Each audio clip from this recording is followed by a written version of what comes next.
Hello everyone, welcome back to North Dakota Car Guy. In today's episode, we're going to be talking about thermo bypass pellets for 13B rotary engines. But first, we have to go back, way back, all the way back to episode 15.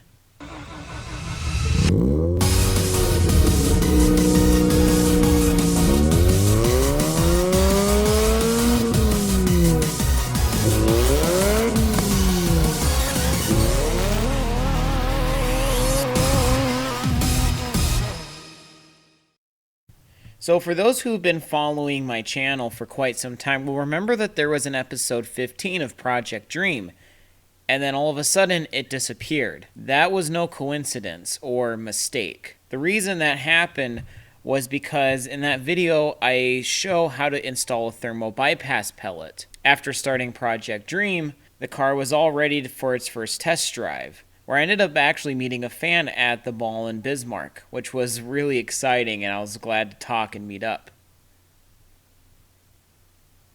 There was one problem, though, is that oil started dripping out of the eccentric shaft. And what that means is basically, in one of my videos where I install the clutch and stuff, I mentioned I need to put like silicone or like gasket maker. But the OEM fix was actually to get one of these copper washers I've got right here. So now that it's been leaking again, I have to fix it. So what I did is I also got just a brand new bolt. The car sat for a while I ordered parts, which then later arrived. And I wasn't exactly sure what the problem was until I took it apart and realized that the thermo pellet I had put in was stuck in there, and the bolt was completely destroyed. And as soon as that happened, I immediately took the video down because I was worried that I had done something wrong in the installation. However, that didn't end up being the case. I even called them before I installed it to make sure I was doing it right. Yeah, so I guess it came like with the it's just like the aluminum CNC cut piece and then the bolt. So am I just supposed to take the original plug out and then just stick in that aluminum plug all the way through, and then the spring and then the eccentric shaft bolt again? Yeah, so basically the pellet that you're going to pull out, you're just going to put the aluminum piece in. That bolt that comes with it inside of the kit is just if you want to pull the plug. Alright, so key thing, always double check this stuff, because this stuff's important. I went pellet first, then spring, then bolt. They told me it could go in either way. In the end, though, this ended up destroying the spring and the bolt, which you'll see later on, and to this day, nobody knows how this happened. If any of you guys know, don't be afraid to leave a comment below. I've been in contact with Racing Bee, and all they could really say was to give me a refund for the pellet. So not sure how that goes, but I haven't had any problems with the rotary since, even though this was about a year ago. However, there was still one big problem, and that was that the pellet was still in the engine. Alright everyone, so it's been quite a while since I've worked on the RX-7. I've got the bolt in there still with the bypass. Haven't taken it out yet because it was stuck in there. So I mean, I had an assortment of tools trying to, pull it out. But the thing is, you have to be really careful. Basically behind the alternator, there's a little bearing, and if we pull out the shaft and then pull it back in, it's very minute, it's very small. If we pull it out, pull it in, it could drop that ring. I'll have a picture of it. So I put it back in there. The clutch has been depressed for like, I don't know, several weeks now, so I'm kind of worried about the clutch plate, but we did get all of our brand new parts. So I'm going to go break through basically everything that happened, the parts we had to change, how much it cost, all that. If you guys want to skip this part of me explaining everything that happened, there'll be timestamps below. So for those that do want to know, bear with me here. So the biggest thing that I bought that I didn't even think I would need was this bolt. So the bolt that's in there, it actually ground this complete top piece down. So this whole thing was gone along with the washer. So I had to order a new rubber, or an O-ring, a rubber O-ring. So we got that. We do have an extra copper washer with us in case this one ever goes bad. And I thought this was originally the problem, but I had bought this, you know, just in case anyway. So we got that, and these are all from Atkins Rotary and Mazda parts. Not sponsored, but if you're watching this, hook me up.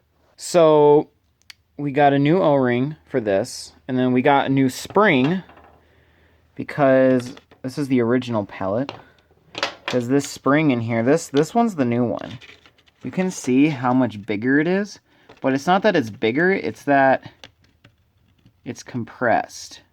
And then a piece of it did break off right here. Basically, the reason we take it out, this pellet here, is because it allows oil to go through, right?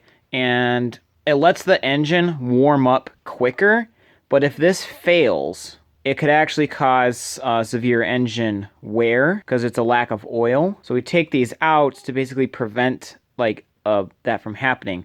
Downside is that engine takes longer to warm up. For me, it's not really a big deal since I'm only going to be driving this as kind of like a Sunday driver and a drift car.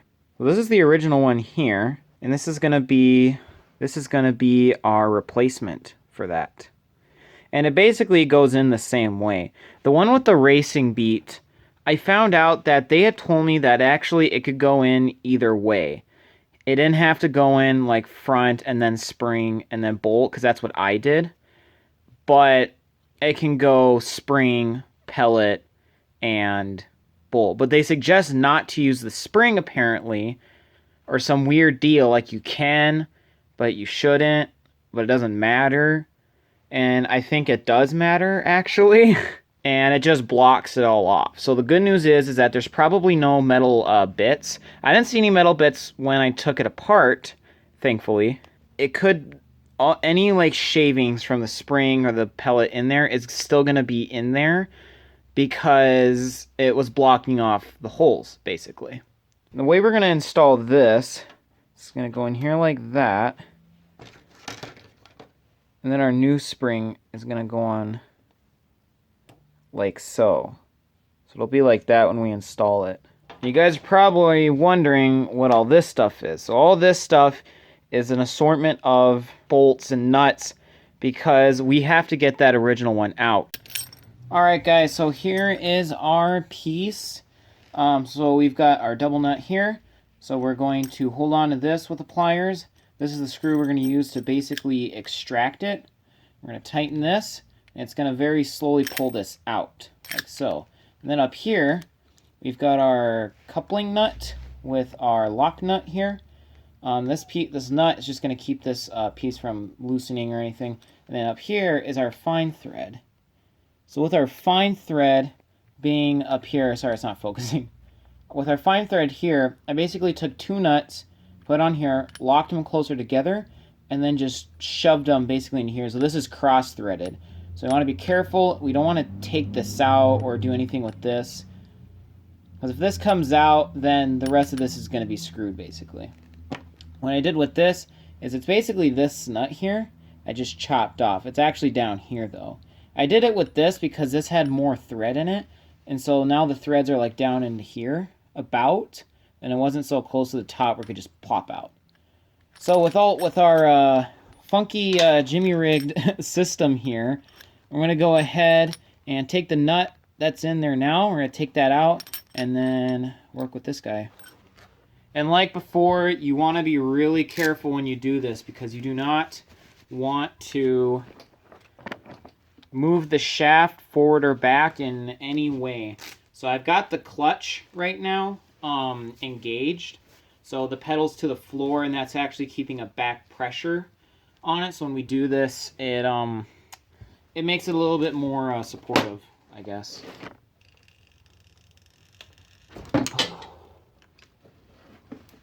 Okay. Wow, that was tight in there. So I want to be very careful not to mess anything up.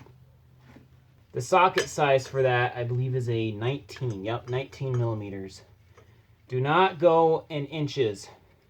If you do that and it strips, Boy, you're gonna have a bad day. All right, so there was our original one. We're gonna put this through.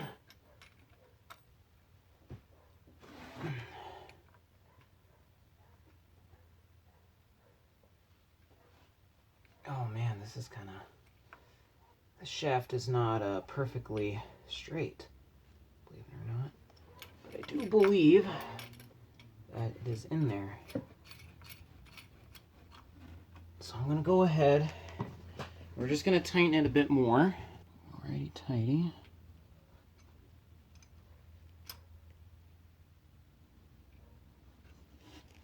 Now remember, we don't want to do this to the point where we can't move it anymore. Otherwise, we're gonna start stripping it. And it is soft aluminum too. Alright guys, so I'm so sorry if that didn't record. But hey, look at that. We got it out. It had quite a hard time going through the whole way, and then right at the end it just popped out nice and good. That is so awesome. We got it out. The weird thing is, like, it doesn't look like there's any major defects in it. The only one I noticed was that one right there. You can see some scruff marks on it. It's very light ones.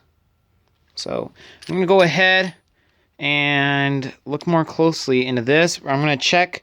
Big thing is, before we put anything, before we put anything back into that shaft, we need to make sure it's clean. There's no metal bits in there. There's nothing wrong with the threads. So that when we put this back in, like we cross-threaded or something really bad like that, be sure to double check your work. So this is a good sign. This is a good sign.